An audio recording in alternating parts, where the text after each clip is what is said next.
ఈ విధంగా శ్రీకృష్ణ పరమాత్మ బలరామస్వామి దమఘోషుడు ససైన్యంగా కరవీరపురం యొక్క పొలిమేర వద్దకు వెళ్ళారు. పొలిమేర వద్దకు వెళితే ఆ పొలిమేర వద్ద కాపలా కాచేవాళ్ళు ఉన్నారన్నమాట. అంటే బార్డర్ దగ్గర కాపలా కాచేవాళ్ళు ఉంటారు కదా, అట్లా కాపలా కాచేవాళ్ళు ఉంటే వీళ్ళు వెళ్ళాలి అంటే ఆ బార్డర్ దాటి పోనీరు అన్నమాట. కానీ వీళ్ళు యుద్ధానికి పోయి ఉండేది. యుద్ధానికి పోయిన విషయం కూడా ఆ శృగాల వాసుదేవుడికి తెలియదు అన్నమాట. వీళ్ళు ససైన్యంగా కరవీరపురాన్ని ముట్టడించడానికి వచ్చారు. విషయం చెప్పకుండా ముట్టడించకూడదు, అది రాజధర్మం కాదు. విషయం చెప్పాలి. కాబట్టి కృష్ణుడు ఏం చేశాడంటే అక్కడ కాపలా ఉండేటువంటి వాళ్ళతో చెప్పాడు, నాయన మేము మీ రాజుతో యుద్ధానికి వచ్చి ఉన్నాం, మేము బియ్యం అందడానికి ఏం రాలేదు, యుద్ధంలో సంహరించాలనే ఉద్దేశంతో వచ్చి ఉన్నాం. కాబట్టి మీ రాజుగారు యుద్ధ సన్నద్ధుడై వస్తాడా, లేకపోతే మాకు బానిసగా ఉంటాడా, ఓడిపోతాడా, ఓడిపోయినారని ఒప్పుకుంటాడా, ఏ విషయమైంది నువ్వు తెలుసుకొని వస్తే మేము యుద్ధానికి సన్నద్ధంగా ఉన్నాము, యుద్ధం కోరుతున్నాము అని కృష్ణ పరమాత్మ ఈ కాపలా వాళ్ళ చేత చెప్పంపించాడు. రాజధర్మం ఏమిటంటే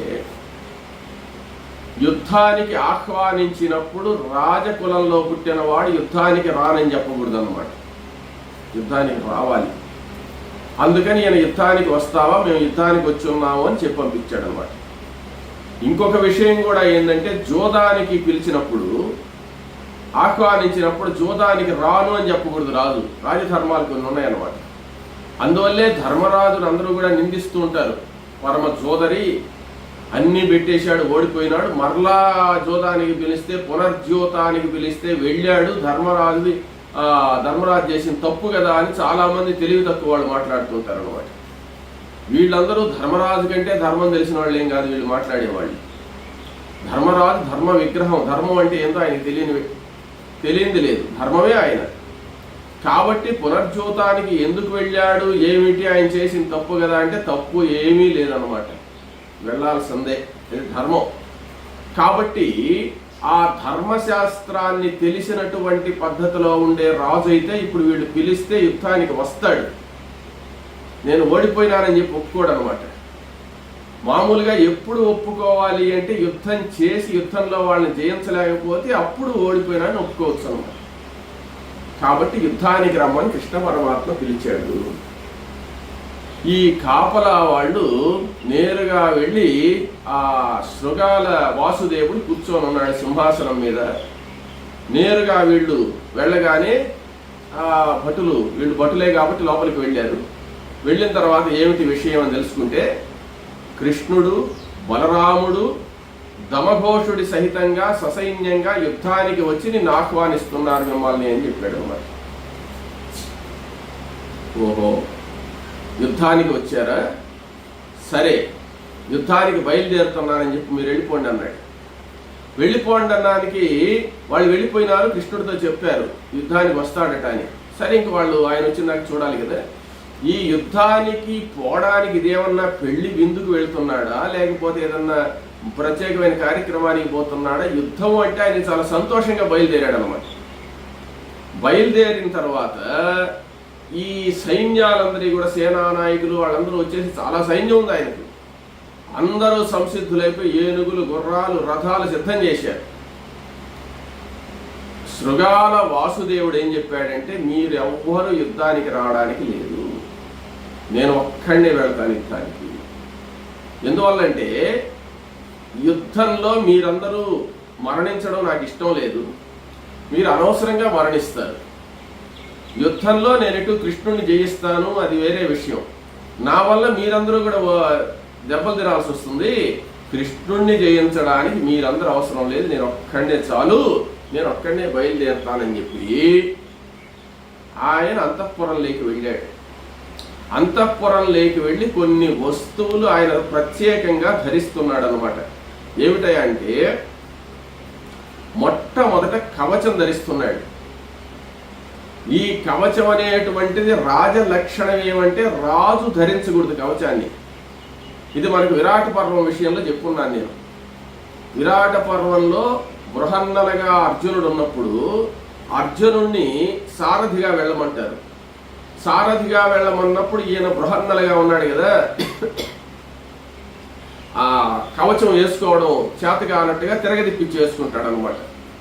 తిరగదిప్పించి వేసుకున్నప్పుడు ఆ ఉత్తరుడు ఏం చెప్తాడంటే, నువ్వు మరీ బృహన్నలవే కానీ ఇంత బృహన్నలం అనుకోలేదయ్యా, కవచం వేసుకోవడం కూడా తిరగదిప్పించి వేసుకుంటారా, చీచి ఉండి నీ కవచం వేసుకోవడం కూడా చేత కాదు, నువ్వేం యుద్ధం చేస్తావని చెప్పి కవచాన్ని సక్రమంగా వేస్తాడు ఉత్తరుడు. అప్పటికి అర్జునుడికి కవచం వేసుకోవడం చేత కాదా అని అక్కడ ప్రశ్న. చేత ఉంది, కానీ వీరుడుగా ఉండేటువంటి వాడు యుద్ధానికి బయలుదేరినప్పుడు కవచాన్ని తాను సొంతంగా ధరించకూడదు. అంటే మనం చొక్కా వేసుకున్నట్టు వేసుకోకూడదు అన్నమాట. ఎవరో ఒకరు ధరింపజేయాలి, అది రాజలక్షణం, రాజధర్మం. కాబట్టి ఈ శృగాల వాసుదేవుడు వెళ్ళగానే ఆ కవచాన్ని చూడగానే అక్కడ ఉండేటువంటి వాళ్ళు ఆయనకి ఎప్పుడు ఈ అలంకారాలని చేసేవాళ్ళు ఉన్నారు కదా, ఆ కవచాన్ని తీసుకొని వచ్చి ఆయనకి ధరింపజేశారు. ఏం స్వామి, ఈ కవచం ధరించిన దగ్గర నుంచి ఇంత ప్రత్యేకంగా చెప్తున్నావే, ఎవరిని గురించి చెప్పలేదే? ఈ శృగాల వాసుదేవుడు కవచం ధరించాడు, ధనుర్బాణాలు ధరించాడు, ఇవన్నీ చెప్పాలని అవసరమైవి అని వినేవాళ్ళు అనుకోవచ్చు. చెప్పాల్సిందే, ప్రత్యేకత ఉంది కాబట్టి చెప్తున్నాం అన్నమాట.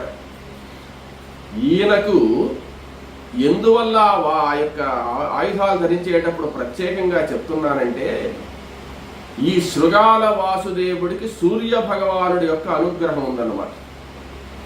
సూర్య భగవానుడి అనుగ్రహం ఎలా లభించింది అంటే, అనేక సంవత్సరాలు సూర్యోపాసన చేశాడు ఈయన. సూర్యోపాసన అనేటువంటిది మనకు మహాభారతంలో, రామాయణాలలో చాలా చోట్ల కనపడుతూ ఉంటుందన్నమాట. దీన్ని మనం గమనించాల్సిన విషయం కూడా. శృగాల వాసుదేవుడు సూర్యోపాసన చేస్తే ఆయనకి ఏం ఫలితం వచ్చిందనేది చెప్తాను నేను. అంతకు ముందుగా ఇదే భారతంలో ధర్మరాజు 10,000 మందిని అరణ్యవాసానికి తీసుకుని వెళ్ళినప్పుడు 10,000 మంది బ్రాహ్మణులు ఇంకా ఈయన యొక్క సమూహం అందరూ అక్కడ ఉంటే వాళ్ళందరికీ భోజనం ఎలా చెయ్యాలి అని చెప్పి ఆయన దిగులు పడిపోయి సూర్యోపాసన చేశాడు. సూర్యోపాసన చేస్తే సూర్య భగవానుడు ప్రత్యక్షమయ్యి అక్షయ పాత్ర ఇచ్చినట్టు మనకు భారతం చెప్తుంది. అంటే సూర్యోపాసన చేసిన వాడికి అన్నానికి కరువు ఉండదు. ఒకటి, ఆకలి దప్పికలు తీర్చేవాడు ఆయన. తర్వాత సంతాన ప్రదాయకుడు. అదే కుంతీదేవి సూర్యుణ్ణి ఉపాసిస్తే సూర్యోపాసన వల్ల ఆ యుగానికే పేరు తెచ్చినటువంటి బిడ్డ పుట్టాడు. కృతయుగే బలిర్దాత త్రేతాయాం రఘునందన ద్వాపరే సూర్యపుత్రశ్చ. ద్వాపర యుగంలో సూర్యపుత్రుడైనటువంటి కర్ణుణ్ణి మించినటువంటి దాత లేడు అనిపించుకున్నాడు. అంటే అటువంటి ఉత్తముడైనటువంటి బిడ్డ పుట్టాడు. ఆ పుట్టిన బిడ్డ కూడా సహజ కవచ కుండలాలతో పుట్టాడు. ఎక్కడా ప్రపంచంలో ఎక్కడా లేనటువంటి విషయం అన్నమాట. అటువంటి సంతానాన్ని ఇవ్వగలిసిన వాడు సూర్యుడు. ఎంతమందికైనా భోజనం పెట్టగలిసినటువంటి అక్షయమైనటువంటి ఫలితాలు వచ్చేటువంటి ఆహార పదార్థాలు వచ్చే అక్షయ పాత్రను ధర్మరాజుకి ఇచ్చున్నాడు. తర్వాత యుద్ధ రంగంలో శ్రీరామచంద్రమూర్తి, రామాయణం మీరు వినున్నారు, ఆ రావణాసురుని చంపబోయేటప్పుడు అగస్త్య మహర్షి వచ్చి ఆదిత్య హృదయం బోధించాడు. ఆదిత్య హృదయం ఆయన త్రినాచమ్యసు చేత్భూత్వా ధనురాదాయ వీర్యవాన్ 3 సార్లు ఆచమనం చేసి ఆదిత్య హృదయం చేసి ఆయన నమస్కారం చేసి ధనుర్బాణాలు ధరిస్తే ఆ రవి, ఆ సూర్య భగవానుడు ఆకాశంలో ఆయన దర్శనం ఇచ్చాడు అనమాట.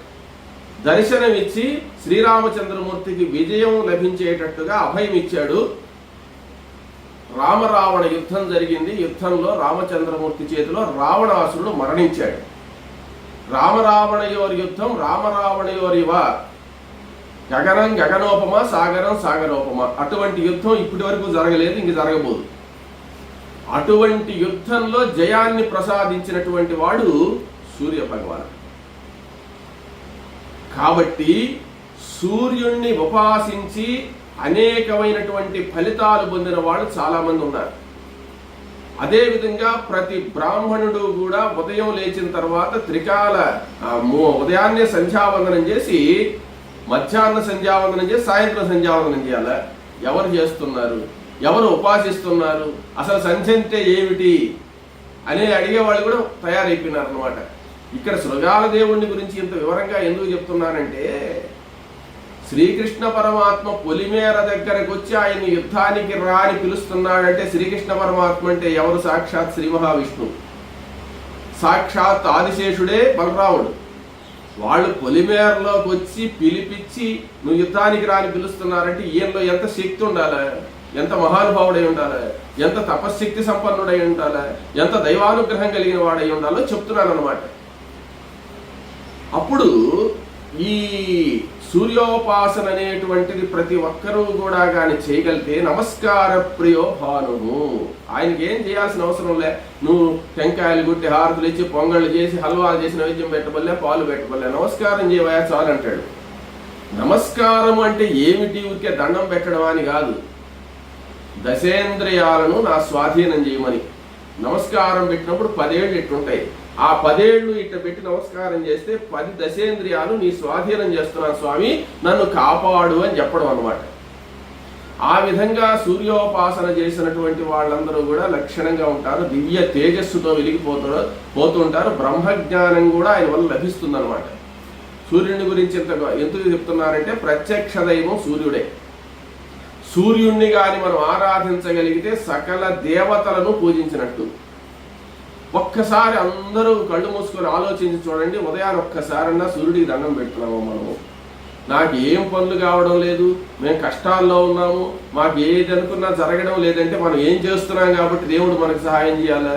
మనం ఏం సహాయం అంటే ఏమి చేస్తున్నా దేవుడికి కనీసం నమస్కారం కూడా చేయడం లేదు. కాబట్టి అట్లా చేస్తే ఏమొస్తుందయ్యా అంటే, ఈ శృగాల దేవుడు శృగాల వాసుదేవుడు అనేక సంవత్సరాలు సూర్యోపాసన చేశాడు. సూర్యోపాసన ఎలా చేశాడు అంటే, నిరాహారౌ యథాహారౌ తన్మనస్కౌ సమాహితౌ, నిరాహారంగా చేశాడు. కొన్ని రోజులు ఆహారం తీసుకుంటూ చేశాడు, కొన్ని రోజులు ఆహారాన్ని తగ్గించుకుంటూ వచ్చారు. చూడండి, ఆహారం తీసుకున్న తర్వాత మనం కడుపు నిండా తినేది అలవాటైందనుకో, దాన్ని క్రమక్రమంగా ఒక్కొక్క ముద్ద తగ్గించుకుంటూ రావాలి. ఒకే రోజు తగ్గించకూడదు అనమాట. తర్వాత ఆహారం ఆపేసేయాలి. తర్వాత మంచినీళ్ళు తాగితేనే ఉండగలం అనమాట. మంచినీళ్ళు తాగుతూ కొంతకాలం చేయాలి. తర్వాత నీళ్లు కూడా తగ్గించుకుంటూ వచ్చి కేవలం ఆహారం గాలిని మాత్రమే స్వీకరిస్తూ చేయాలన్నమాట. ఇట్లా చేస్తే ఆ తపస్సు అనేటువంటిది సిద్ధిస్తుంది. వాల్మీకి మహర్షి రామాయణాన్ని రచించాడంటే ఆయన ఎంత తపస్సు చేశాడు, పుట్టలు కట్టిపోయినాడు అనమాట ఆయన. అట్లా మనం చేయలేకపోవచ్చు. కనీసం కలియుగంలో చెయ్యాలంటే కలియుగంలో అటువంటి తపస్సు చేయాల్సినటువంటి అంత ఘోరమైన తపస్సు చేయాల్సిన అవసరం లే. కనీసం 48 రోజులు సూర్యోపాసన సకలేంద్రియాలను నిగ్రహించి చేయగలిస్తే చాలు, ఫలితం కలుగుతుంది. కానీ చేయరు. కలి ప్రభావం ఏంటంటే, అన్ని యుగాల కంటే కలియుగంలో 48 రోజులు మండల దీక్షతో దేవుణ్ణి మనస వాచ కర్మణ త్రికరణ శుద్ధిగా మీరు కానీ ప్రార్థిస్తే చాలు. కానీ 48 రోజులు కాదు, 48 గంటలు కూడా చేయలేకపోతున్నాం అంటే అది మన యొక్క కర్మ కృత కలి యొక్క ప్రభావం అని చెప్పి అనుకోవాల్సింది, అంతకంటే ఏం లేదు. ఈయన చేశాడు తపస్సు. ఇలా నిరాహారంగా ఉంటూ మంచినీళ్ళ ఆహారంగా తీసుకుంటూ తర్వాత వాయుపక్షకుడుగా ఉంటూ ఘోరమైన తపస్సు చేశాడు.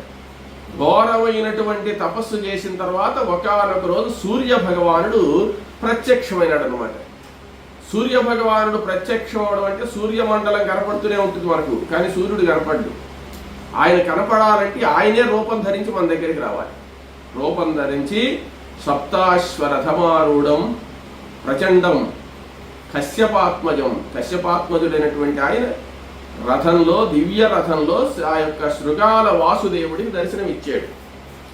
దర్శనమిచ్చిన తర్వాత ఆయన సాష్టాంగ నమస్కారం చేసి, ఆ నమస్కారం చేయగానే అతని యొక్క ఆ శృగాల వాసుదేవుడి యొక్క భక్తి తాత్పర్యానికి మెచ్చి సూర్య భగవానుడు నీకేం వరం కావాలో కోరుకోనాయన అన్నాడు. అప్పుడు శృగాల వాసుదేవుడు ఏం చెప్పాడంటే,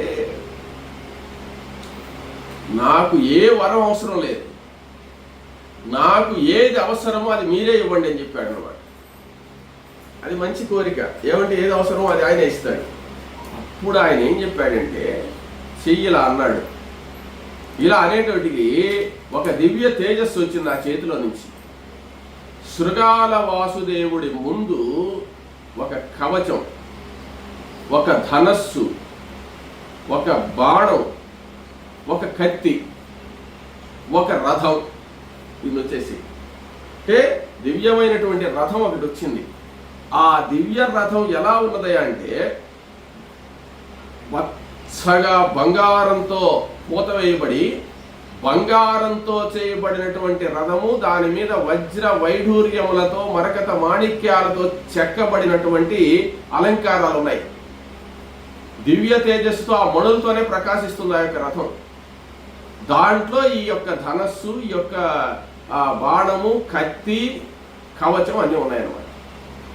అనగానే ఆ దివ్య తేజస్సులో నుంచి అది ప్రత్యక్షమైంది. అక్కడ నాయన, ఈ వస్తువులు నీకు బహుమానంగా ఇస్తున్నాను, నీ తపస్సుకు మెచ్చి నేను ఇస్తున్నాను, వీటిని ధరించి నువ్వు సంచరించు, ధర్మ మార్గంలో ప్రజలను పరిపాలించు, జీవహింస చేయొద్దు, దుర్మార్గంగా ప్రవర్తించవద్దు, నీకు మంచి జరుగుతుంది, నీ ప్రజలందరికీ మంచి జరుగుతుందని సూర్యుడు బ్రహ్మాండమైనటువంటి ఆ కరవీరుడి యొక్క తపస్సుకు కరవీర పురాధిపతి అయినటువంటి ఈ శృగాల వాసుదేవుడి తపస్సుకు మెచ్చి సంతోషంగా ఇచ్చేశాడు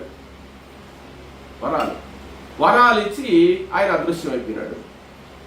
మహాప్రసాదం అని చెప్పి, ఈయన జన్మ తరించిందని చెప్పి ఈ శృగాల వాసుదేవుడు ఆ రథానికి ప్రదక్షిణం చేసి ఆ రథారోహణ చేశాడు.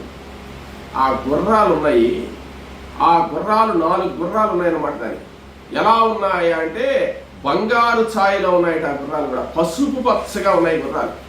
పసుపు పచ్చగా బంగారు ఛాయలో ఉండే గుర్రాలు, బంగారు ఛాయలో ఉండే బంగారు రంగులో ఉండేటువంటి బంగారంతో చేయబడినటువంటి ఆ యొక్క రథం దివ్యంగా వెలిగిపోతుంది. ఈయన ఆ సూర్యప్రసాదంగా సూర్యుడు ప్రసాదించినటువంటి ఆ దివ్య రథాన్ని తీసుకున్నాడు. ఆ దివ్య రథాన్ని ఇచ్చినప్పుడు సూర్యుడు ఒక మాట చెప్పాడు, నాయన, ఈ దివ్య రథం ఎటువంటిదంటే భూమి మీద సంచరిస్తూ ఉంటుంది, యుద్ధం చేస్తూ ఉండొచ్చు నువ్వు, మరలా ఆకాశంలో యుద్ధం చేయాలన్నా ఇది ఆకాశంలోకి కూడా వెళుతుంది, నువ్వు ఎక్కడికి చెప్తే అక్కడికి వెళ్ళేటువంటి రథం ఇది అని చెప్పాడు అనమాట. అది దివ్య రథం అంటే. ఆకాశానికైనా పోతుంది, విమానం మాదిరైనా పోతుంటుంది, కింద బస్సు మాదిరైనా పోతుంటుంది, ట్రైన్ మాదిరైనా పోతుంటుంది. అది కామగమనం, పెద్దదవ్వాలంటే పెద్దదవుతుంది, చిన్నదవ్వాలంటే చిన్నదవుతుంది. అటువంటి రథాన్ని ఇచ్చున్నాడు. ఇటువంటి రథం ఎవరికి ఉంది? మేఘనాథుడికి ఉంది, అంటే ఇంద్రజిత్తుకు ఉంది. తర్వాత రావణాసుడికి విమానం ఉంది, ఇటువంటి విమానం, ఈ పుష్పక విమానం. ఇటువంటివన్నీ కూడా గంధర్వరాజు అయినటువంటి గయుడికి కూడా ఉందన్నమాట. ఇట్లా పెద్ద పెద్ద వాళ్ళుగా ఉండేటువంటి వాళ్ళు ఇటువంటి రథమే దేవేంద్రుడి దగ్గర కూడా ఉంది. ఇటువంటి వస్తువులు సామాన్యంగా దివ్యమైనటువంటి దేవతా సంబంధమైనవే కానీ మానవులకు అటువంటి ఉండవు. ఇటువంటి రథాన్నే దేవేంద్రుడు ఒకసారి వసురాజుకు కూడా ఇచ్చున్నాడు అనమాట. వసురాజు కూడా ఆకాశంలో సంచరించేటువంటి వాడు. అదే విధమైనటువంటి రథము దశరథ మహారాజుకు కూడా ఉంది. దశరథ మహారాజు దగ్గర ఒక రథం ఉంది. ఆ రథంతో ఆయన దశ దిక్కుల్లో కూడా ప్రయాణం చేయగలడు అనమాట. పాతాళానికి పోవాలన్నా పోగలడు, ఆకాశంలోకి పోవాలన్నా పోగలడు. ఒకసారి శనేశ్వరుడితో కూడా యుద్ధం చేసి ఉన్నాడు ఆయన ఆకాశంలోకి వెళ్ళి దశరథ మహారాజు. అటువంటి రథాలన్నీ ఈ దేవతల దగ్గర ఉంటాయి, దేవతలు అనుగ్రహిస్తారనమాట. అటువంటి రథాన్ని సూర్య భగవానుడు ఇచ్చున్నాడు ఈ శృగాల వాసుదేవుడికి. యుద్ధానికి బయలుదేరాడు, కవచాన్ని ధరించాడు అనమాట. అటువంటి పరమ పవిత్రమైనటువంటి అభేద్యమైనటువంటి కవచాన్ని ధరించాడు. కవచాన్ని ధరించి తరువాత రథాన్ని తీయమన్నాడు. సారథి కూడా వచ్చాడు. ఆ రథం తీసుకున్నారు. తమ ఇష్టదైవమైనటువంటి సూర్య భగవానుని పూజించుకున్నాడు. సూర్య భగవానుడి యొక్క ఆశీస్సులు తీసుకున్నటువంటి వాడై ఈ రథం దగ్గరికి వచ్చాడు. రథానికి ఒక ప్రదక్షిణం చేసి రథంలో ఎక్కాడు అనమాట. అంటే అది ధర్మం. ఏంటంటే భగవంతుడు ఇచ్చినటువంటి రథం కాబట్టి మనం ఎట్టంటే అట్ట ఎక్కకూడదు.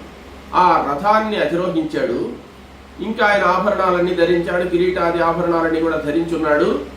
ఆ దివ్యరథ సమారూఢుడైనటువంటి ఈయన బయలుదేరి యుద్ధానికి పోతున్నాడు. కత్తి, ధనస్సు, అమ్ముల పొది, బాణాలు అవన్నీ కూడా సూర్యుడిచ్చినవే ఉన్నాయి. యుద్ధానికి బయలుదేరుతుంటే ఎవరైనా ఇంత ధైర్యంగా పోయిన వాడిని నేనెక్కడా చూడలేదు. కృష్ణ పరమాత్మ వాళ్ళు ససైన్యంగా యుద్ధానికి వస్తుంటే ఒక్క సైనికుడు కూడా లేకుండా మీరు ఎవరు రావద్దు, ఇంటి దగ్గరే ఉండమని చెప్పి, మామూలు రాజులైతే ముందు సైన్యాన్ని పంపిస్తారు, తర్వాత కొడుకులను పంపిస్తారు, తర్వాత లాస్ట్లో ఆఖరిలో ఈయన పోతాడు అనమాట యుద్ధానికి. అది పద్ధతిగా చేస్తుంటారు మామూలుగా. శృగాల వాసుదేవుడి పద్ధతి అది కాదు. నేను యుద్ధానికి పోతే నేనన్నా ఉండాలా, నేను పోతే ఇంకొకడు వస్తాడు రాజుగా, ప్రజలు అట్టే ఉంటారు. కానీ నా వల్ల వీళ్ళందరూ పోవడానికి లేదనేటువంటి ఒక సిద్ధాంతం ఆయనకు. వెంటనే బయలుదేరాడు. బయలుదేరి అంటే ఆయన ఉద్దేశం మానవ శక్తి కంటే దైవశక్తి గొప్పది, దైవశక్తి నాకు ఉంది కదా అని చెప్పి ఏంటంటే రథంలో వస్తున్నాడు.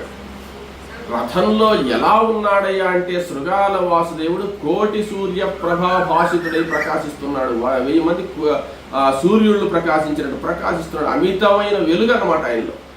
ఆ రథం కూడా అలాగే ప్రకాశిస్తుంది. ఆ రథం అలా ప్రకాశిస్తూ సారథి తోలుతూ ఉండగా, బంగారు వన్నెలో ఉండేటువంటి ఈ గుర్రాలు లాగుతూ ఉండగా, ఆ యొక్క రథం ఎప్పుడైతే కనపడ్డదో దగ దగ దగ మెరిసిపోతూ ఆ రథంలో వస్తూ ఉంటే ఆయన్ను చూసి కృష్ణుడు ఆశ్చర్యపోయినట్టు. ఆహా, శృగాల దేవుడా, శృగాల వాసుదేవుడా, ఇంత తేజస్సు ఏంది, ఇంత కళేంది, ఇంత వర్చస్సు ఏంది అనుకుంటున్నాడు కృష్ణుడు. రావణాసురుడిని చూసి ఆంజనేయ స్వామి కూడా అలాగే అనుకున్నాడు. ఇంత కళేంది, ఇంత ఇట్టున్నాడు రావణాసురుడు అని అనుకున్నాడు కూడా. అహో రూపం అహో తేజం అన్నాడు కదా. అదే విధంగా ఇక్కడ కృష్ణుడే ఆశ్చర్యపోయినాడు అనమాట ఆయన చూసి. ఎందువల్లంటే కృష్ణుణ్ణి కూడా ఆశ్చర్యపరిచే విధంగా శృగాల వాసుదేవుడు ఉన్నాడంటే, భక్తుడు తపస్సు గాని ఎక్కువ చేస్తే భగవంతుడే ఆశ్చర్యపోతాడు. ఏమంటే అది తప్పదన్నమాట. గురువుని మించిన శిష్యుడు అంటారు కదా, అట్ట భగవంతుడిని మించినటువంటి భక్తుడు కూడా అలాగే ఉంటాడు అన్నమాట. ఆశ్చర్యపోయినాడు. బలరాముడు చూశాడు, ఏంది ఒక్కడే వస్తున్నాడు. ఆ విరాట పర్వంలో ఆ కౌరవ సైన్యం మీదకి అర్జునుడు ఒక్కడే వచ్చినట్టుగా వస్తున్నాడు అనమాట. బలరాముడు కూడా ఆశ్చర్యపోయినాడు. మామూలుగా బలరామకృష్ణులను చూస్తే అందరూ ఆశ్చర్యపోతారు. ఈ శృగాల వాసుదేవుని చూస్తే బలరామకృష్ణులే ఆశ్చర్యపోయినారు అనమాట. ఏందబ్బా వీళ్ళిద్దరే ఆశ్చర్యపోతున్నా, నీకు యుద్ధం ఏం చేస్తారన్నట్టుగా దమఘోషుడు చూస్తున్నాడు అనమాట. వీళ్ళే స్టన్ అయిపోయినారు, ఏందబ్బా అని. సరే కానీ మనం ఇంత మాత్రాన్ని భయపడవలే అని చెప్పి మళ్ళీ ధైర్యం తెచ్చుకొని వాడి అంతు చూడాలి. ఎందుకు వీళ్ళు ఆ విధంగా ఆశ్చర్యపోయినారంటే అతనిలో నిజమైనటువంటి శౌర్య పరాక్రమాల కంటే భగవద్దత్తమైనటువంటి శక్తి ఎక్కువగా ఉంది. అందుకని వీళ్ళు ఆశ్చర్యపోయినారు అన్నమాట. వచ్చేసాడు. వచ్చిన తర్వాత యుద్ధానికి రాగానే నిలబడ్డాడు.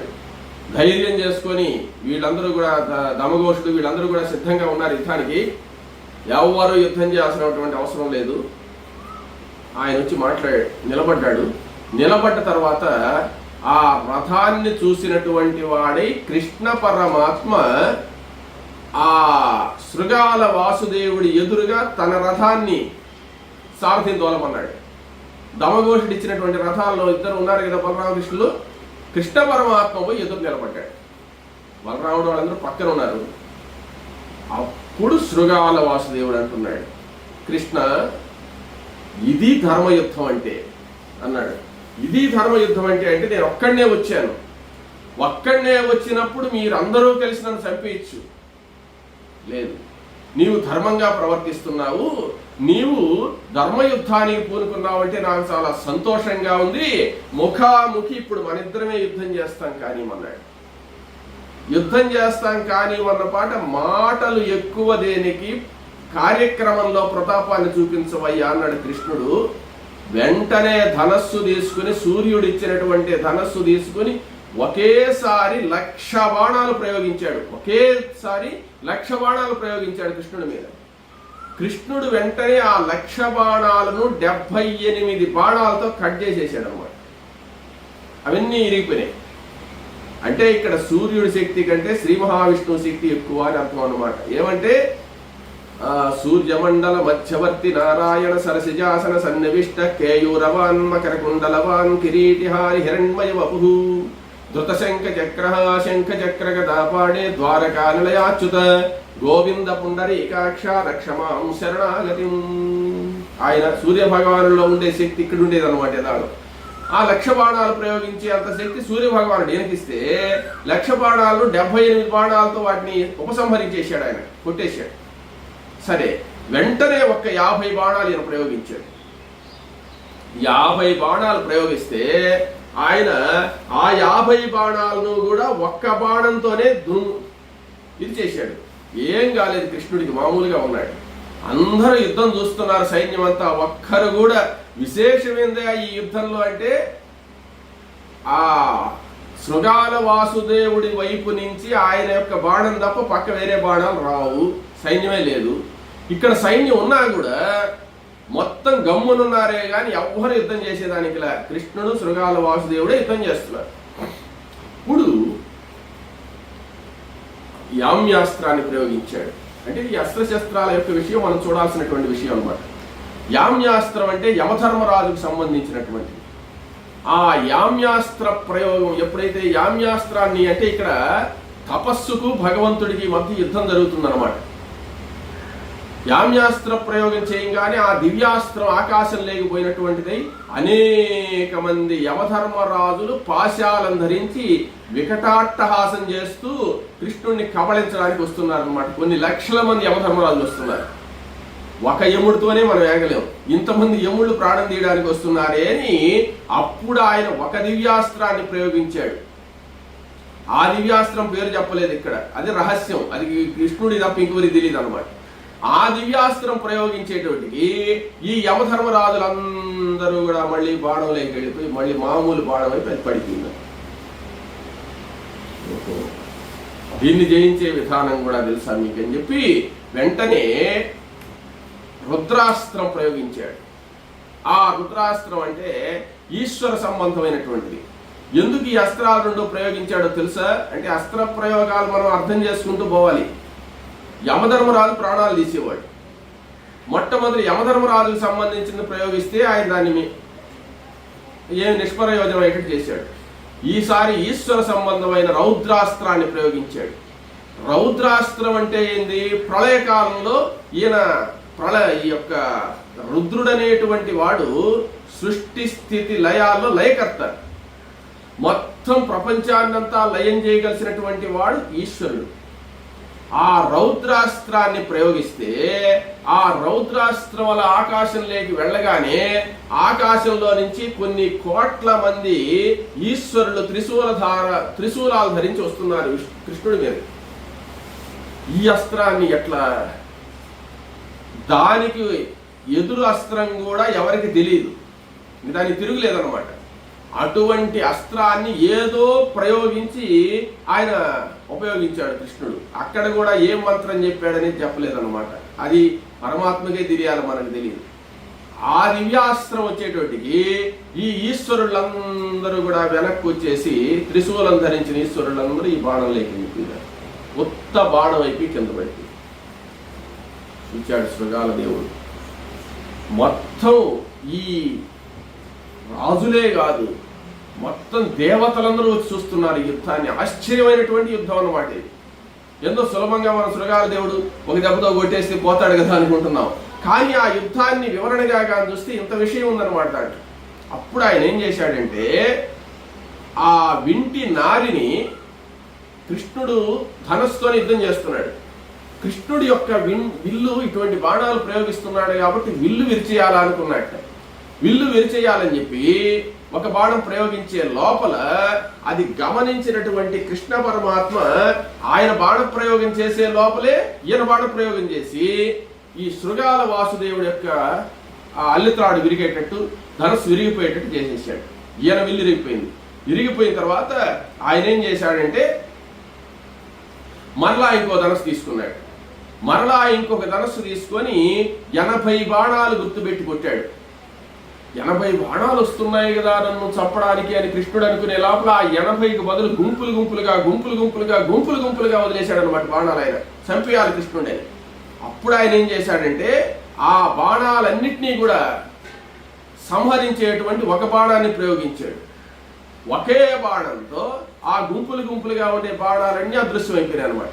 అప్పుడు వెంటనే ఆయన ఏం చేశాడంటే కృష్ణ పరమాత్మ ఇక లాభం లేదు, ఈ శృగాల వాసుదేవుడు కూడా నాతో బాగా యుద్ధం చేస్తున్నాడు, ఇంతవరకు ఎవరు ఇంత మాత్రం చేయలేదని చెప్పి ఒక్క బాణం ప్రయోగించి ఆ శృగాల వాసుదేవుడి యొక్క రథ సారథిని చంపేశాడు. గుర్రాలను చంపలే. విశేషం చూడండి, ఇక్కడ సారథిని చంపాడు కానీ గుర్రాలను చంపలేదు ఏం స్వామి అనొచ్చు. ఇవి దివ్య సంబంధమైనటువంటి సూర్య భగవానుడి యొక్క రథం యొక్క గుర్రాలు, సామాన్యంగా వాటిని చంపరు అనమాట.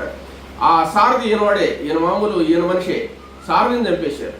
సారథిని చంపేటోటికి ఇక్కడ ధనస్సు ఇరిచేశాడు. అప్పుడు శృగాల వాసుదేవుడు ఏం చేస్తున్నాడంటే వేరే ధనస్సును తీసుకుని ఈ యొక్క రథసారథ్యం కూడా తానే చేస్తున్నాడు. రథసారథ్యం ఎలా చేస్తారు స్వామి? చేత్తో బాణాలు వేయాలి కదా, పగ్గాలు పట్టుకోవాలి కదా, పగ్గాలు పట్టుకొని వీటిని నడపాలి. ఎట్లా వేస్తారు అంటే అట్లా లేరు, కాళ్ళ బొటన వేళ్లతో పట్టుకుంటారు పగ్గాలు.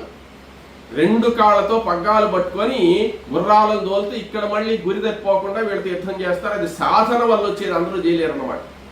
అట్లా యుద్ధం చేస్తున్నాడు. అట్లా అనేక విధాలుగా ఆయన చేశాడు. చేసిన తర్వాత ఈయన ప్రయోగించినటువంటి దివ్యాస్త్రాలన్నీ ప్రయోగించిన ఆయన ఆగ్నేయాస్త్రం మొదలైనటువంటి అస్త్రాలు ప్రయోగించి వాటిని భస్మం చేసేస్తున్నాడు శ్రీకృష్ణ పరమాత్మ. సరే, ఈయన ఏం చేశాడంటే యుద్ధం చేస్తూ మాటల్లోకి దిగారు వాళ్ళు. శృగాల వాసుదేవుడు అంటున్నాడు, కృష్ణ నువ్వు మహావీరత్వంతో నా యొక్క దివ్యాస్త్రాలన్నీ కూడా భగ్నం చేస్తున్నావు, గొప్పవాడి అనుకుంటున్నావేమో. గోమంతం దగ్గర నువ్వు ఈ యుద్ధం ఒకటి చేశావు. ఆ గోమంతంలో ఈ జరాసంధుడి సైన్యం అనేక మంది రాజులందరూ కూడా వచ్చి నీవు యుద్ధం చేసి వాళ్ళందరినీ తరివేశావని చెప్పి తెలిసింది నాకు. వాళ్ళందరూ పరాక్రమహీనులు, బలహీనులు వాళ్ళందరూ. వాళ్ళను తరవడం పెద్ద గొప్ప కాదు. ఇక్కడ వచ్చి ఉండేది శృగాల వాసుదేవుడు. శృగాల వాసుదేవుడు అనుకున్నాడంటే నిన్ను ముక్కలు చేసేయగలడు క్షణంలో అని చెప్పి అన్నాడు. అనిన తర్వాత ఇంకొక విషయం తెలుసా, వాసుదేవుడు అనే పేరు నీకు కూడా ఉంది, నాకు కూడా ఉంది. ఈ భూమిలో ఒక్క వాసుదేవుడే ఉండాలి కానీ రెండో వాసుదేవుడు ఉండకూడదు. కాబట్టి నీవు నాకు పోటీగా వచ్చావు కాబట్టి నిన్ను లేకుండా చేస్తానని చెప్పి అన్నాడు. కృష్ణుడు ఏమన్నాడంటే మీరు చెప్పింది కూడా నిజమేను, ఒక్క వాసుదేవుడే ఉండాలి, ఇద్దరు ఉండకూడదు. నేను కూడా అదే అనుకుంటున్నాను, నేనొక్కడే ఉండాలి వాసుదేవుడిగా, నిన్ను లేకుండా చేయాలనుకుంటున్నానని కృష్ణుడు చెప్పాడు అనమాట. అని చెప్పిన తర్వాత వాళ్ళు బాగా ఇంకా ఆ మాటలకి ఈయన కోపం వచ్చి ప్రయోగం చేయబోయేటప్పుడు కృష్ణుడు ఏమన్నాడంటే నీవేదో సూర్యోపాసన చేసిన వాడివి, గొప్ప వరాలు పొందిన వాడివి, దివ్య బాణాలు సంపాదించిన వాడివి, దివ్య రథాలు సంపాదించిన వాడిని ఏదో అనుకుంటూ ఉన్నారు, విన్నాను నేను. నీకు ఎన్ని అస్త్రశస్త్ర సంపదలు తెలుసో, నీ పరాక్రమం ఎంతో, నీవు ఎన్ని దివ్యాస్త్రాలు ప్రయోగించగలవో అన్నీ ప్రయోగించు, నీకు అవకాశం ఇస్తున్నాను, నీ ఇష్ట ప్రకారం నన్ను చంపు. నీవన్నీ ప్రయోగించిన తర్వాత నేను చేసేది ఏదో చేస్తా, నా చేతనైంది నేను చేస్తా అంటే అప్పుడు నేను చెప్పను ఏం చేస్తానో కానీ అని చెప్పి కొంచెం రెచ్చగొట్టాడు అనమాట. రెచ్చగొట్టేటప్పటికి ఒళ్ళు మండిపోయింది నాకు.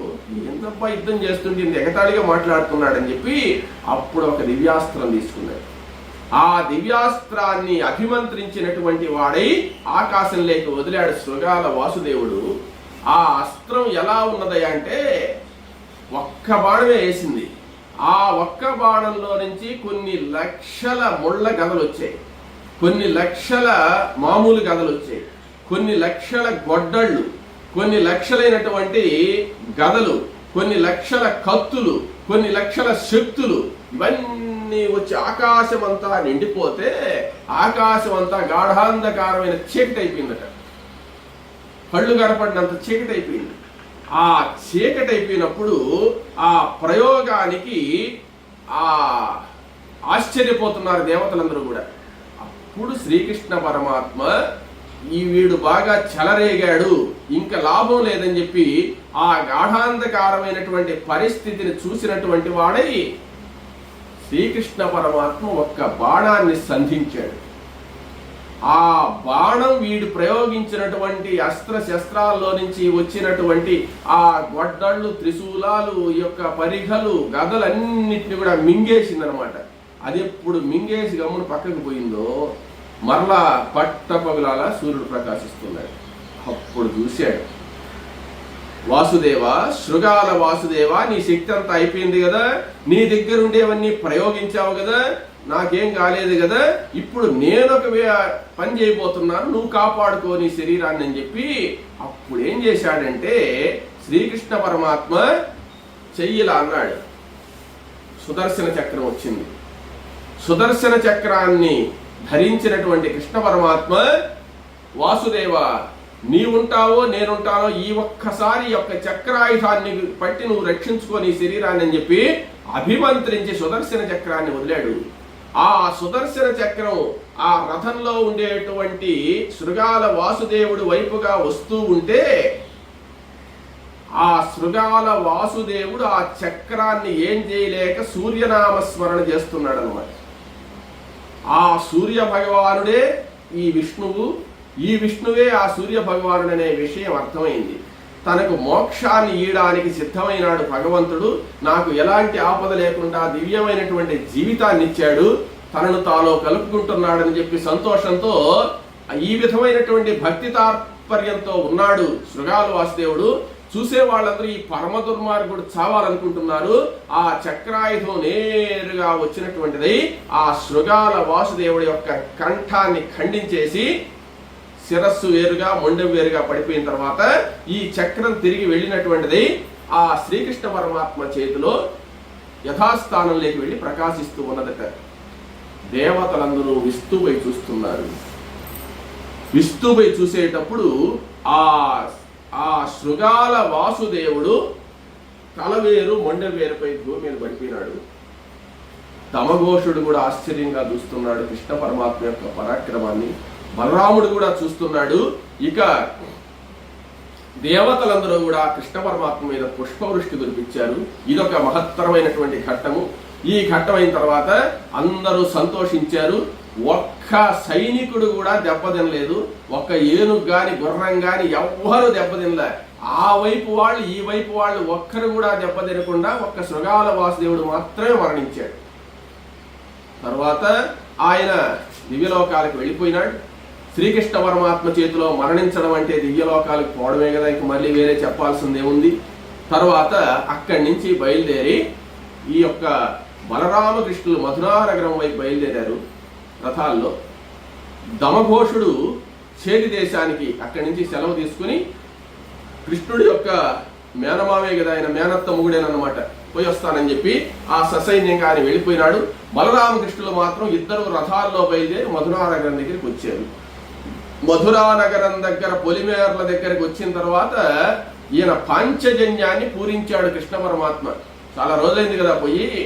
ఈ పాంచజన్య శబ్దాన్ని వినంగానే ఆ మధురా నగరంలో ఉండేటువంటి యాదవులందరూ కూడా పరమానంద భరితులైపోయి సంతోషంతో అప్పుడు అందరూ కూడా త్వరగా సిద్ధమైపోయి ఆ ఉగ్రసేనుడిని ముందు పెట్టుకుని, ఆ ఉగ్రసేనుడు ముందు కదలగా రాజు కాబట్టి, తర్వాత మంత్రులు, పురోహితులు వీళ్ళందరూ కూడా నృత్యం చేసేవాళ్ళు, నాట్యం చేసేవాళ్ళు, వందె మాగదులు, మంగళ వాద్య ఘోషాలతో, పూర్ణ కుంభాలతో బయలుదేరి వచ్చి ఇక్కడ శ్రీకృష్ణ పరమాత్మకు ఆహ్వానం పలికారు.